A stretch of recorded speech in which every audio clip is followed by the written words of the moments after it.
Assalamualaikum warahmatullahi wabarakatuh. Oke, bertemu lagi dengan saya yang terhormat Abi Hanif dan Hamidah selaku pengasuh pesantren Sematang Baru Unifida dan Menteri Peta Imajinasi yang saya hormati dan teman-teman yang saya cintai. Oke, nah sekarang pada malam hari ini saya akan mempresentasikan tentang peta imajinasi saya yang berjudul pada kitab Al-Qawaid atau Al-Mabadi As-Sorfiyah yang ke-6, yaitu yang ke-6 ini adalah cara menulis hamzah. Nah, di sini kita akan menjelaskan cara menulis hamzah. Nah, yang pertama itu cara menulis hamzah dibagi menjadi 3. Ada 3 tempat. Nah, yang pertama itu ada di awal kalimat, yang kedua itu ada di tengah kalimat, dan yang ketiga ada di akhir kalimat. Nah, yang pertama itu ada di tengah kalimat. Maksudnya di awal. Kita mulai dari yang di awal kalimat. Nah, jadi kalau di awal kalimat secara mutlak itu dia ditulis dengan menggunakan alif. Meskipun itu harokatnya fathah, harokatnya kasroh, harokatnya dhamma, itu tetap ditulis menggunakan alif. Contohnya kayak amun, abun, ibnun, itu tetap menggunakan alif. Jadi hamzahnya itu ada di atas alif. Kenapa? Karena ditulis menggunakan hamzah?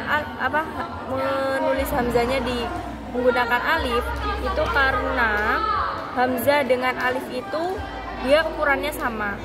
Maksudnya cara penulisannya itu sama, beratnya itu juga sama. Jadi hamzah itu ditulis dengan alif kalau di awal kalimat. Terus lanjut apabila ada di tengah kalimat. Nah, di tengah kalimat itu dibagi lagi menjadi 2, yaitu ada yang tidak berharokat atau sukun, atau ada yang berharokat. Jadi yang pertama itu ada yang tanpa harokat. Jadi kalau yang tanpa harokat itu ditulis dengan huruf ilat sesuai dengan huruf sebelumnya. Contohnya kalau sebelumnya fathah itu hamzanya ditulis dengan alif. Contohnya da'bun. Nah, da'bun da itu kan ada di tengah hamzanya, itu menggunakan alif. Jadi alif, terus di atasnya baru dikasih hamzah. Terus yang kedua itu ada sebelumnya dhamma. Nah, sebelumnya dhamma. Nah, kalau sebelumnya dhamma itu contohnya itu kayak lu'mun. Nah, pakai efek ya. Nah, lu'mun itu jadi kalau semisal harokatnya dhamma itu hamzanya kalau yang fathah kan ditulis pakai alif. Nah, tapi kalau dhamma itu nulisnya pakai wawu. Jadi lu'mun, hamzah yang di tengah itu menggunakan wawu. Jadi wawu terus di atasnya baru dikasih hamzah. Terus yang ketiga itu ada sebelumnya kasroh. Jika sebelumnya kasroh. Kalau sebelumnya kasroh itu maka hamzahnya itu enggak dengan apa-apa. Jadi enggak pakai alif juga enggak pakai wawu. Jadi tetap dibun. Jadi dia itu kayak ada enggak ada apa-apanya. Jadi langsung hamzah, langsung sukun. Dibun. Gitu. Terus kalau yang kedua itu apabila hamzahnya berharokat. Jadi ditulis dengan huruf ilat sesuai harokatnya tadi. Terus contohnya kalau harokatnya fathah berarti sa'alah, berarti dia pakai alif juga. Terus apabila harokatnya itu dhamma. Oke. Nah, kalau apabila berharokat, contohnya kalau harokatnya fathah, maka dia ditulisnya sa'alah, tetap sa'alah. Hamzahnya ditulis dengan alif. Terus kalau la'uma, kalau ini yang kedua harokatnya dhamma, contohnya la'uma, maka dia pakai wawu, hamzahnya pakai wawu. Terus yang ketiga itu apabila harokatnya kasroh, yaitu contohnya sa'ima, maka hamzahnya itu nggak pakai apa-apa, jadi langsung sa'ima gitu. Terus yang ketiga apabila hamzahnya ada di huruf terakhir. Oke, huruf terakhir di akhir kalimat. Nah, di akhir kalimat ini juga terperinci menjadi 3. Nah, yang pertama itu ada apabila sebelumnya itu sukun, sebelum hamzah itu sukun. Nah, jadi penulisannya itu dengan hamzah.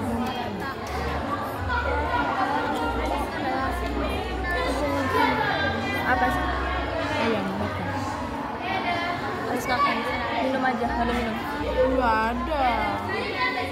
Jadi penulisannya itu dengan hamzah. Contohnya darun. Jadi kalau sebelumnya sukun, maka dia hamzahnya nggak pakai apa-apa. Tulisannya cuma pakai hamzah doang. Darun. Tuh. Terus yang kedua itu apabila sebelumnya harokat. Berharokat. Jadi sesuai harokat sebelumnya. Tuh.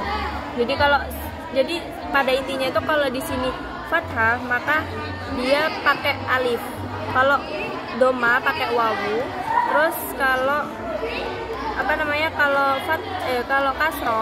kalau kasroh itu dia nggak pakai apa-apa. Jadi cuma hamzah doang. Tuh.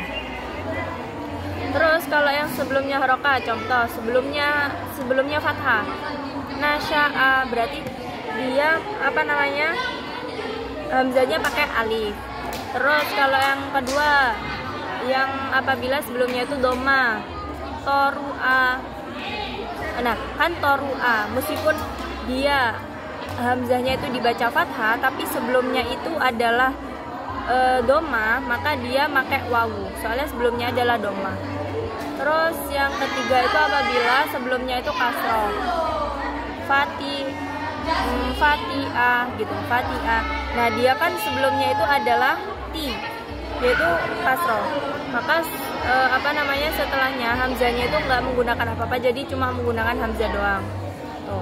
Terus yang ketiga itu apabila hamzah itu bertemu dengan tak ta'nis. Jadi itu terbagi menjadi 3 lagi. Apabila tak ta'nisnya itu dengan alif, maka bacanya nas'atun. Nah itu. Jadi menggunakan alif hamzahnya. Kalau yang kedua itu jadi kalau dengan alif itu dia penulisannya setelah huruf shahih yang mati. Tuh. Terus yang kedua itu apabila sebelumnya itu ada ya. Nah, kalau sebelumnya itu ada ya, contohnya bari'atun. Nah, bari'atun, jadi hamzahnya itu dia menggunakan hamzah saja. Jadi nggak pakai alif, nggak pakai wawu. Terus apabila belakangnya itu ada wawu atau alif, contohnya qiraatun. Nah, itu qiraatun. Jadi dia hamzah aja. Tulisnya qiraatun karena sebelumnya itu ada alif. Oke? Itu yang dapat saya sampaikan pada malam hari ini. Semoga bermanfaat. Wassalamualaikum warahmatullahi wabarakatuh.